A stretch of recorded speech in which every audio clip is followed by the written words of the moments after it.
Hindi ya kuhingura kigomano kia arutani a mathukuru ma kĩbũrũri ma kothi cia moko mwena wa Nyeri, mwandiki mũkaru wa mathomo ma kothi cia moko niwe ũhithũrĩtie ũũ, akiuga mũtaratara ũyũ mwerũ nĩ ũkũhotithia arutwo makĩria ya milioni 2 kwamũkĩra gĩthomo ihinda-inĩ rĩa mwaka ũmwe. We want by the end of this year, we want to have not less than 2 million youths in our institution.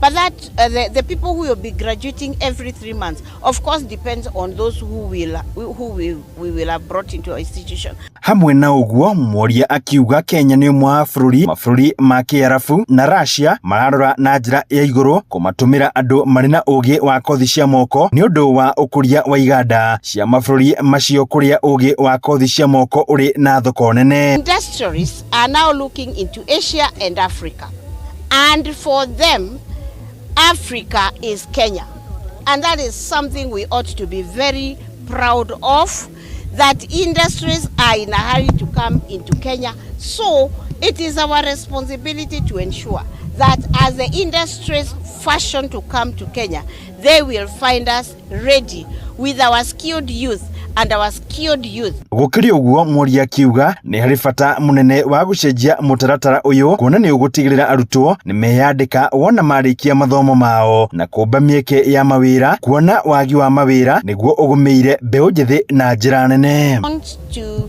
occasion our young people a situation where they can be able to train for a short time and be able to be certified in not more than 3 months, and they are able to go out there and work. Why are we doing this?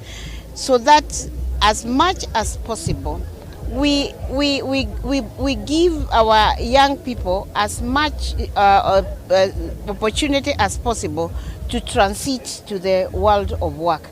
Because when they are in our institution and learning until they qualify, say, for a diploma, then we are keeping them too long before they actually can go out there and work. And we know as technical people that it is. Handũ-inĩ Inooro TV kuma kaunti ya Nyeri, Njeta Theuri wa Bogom.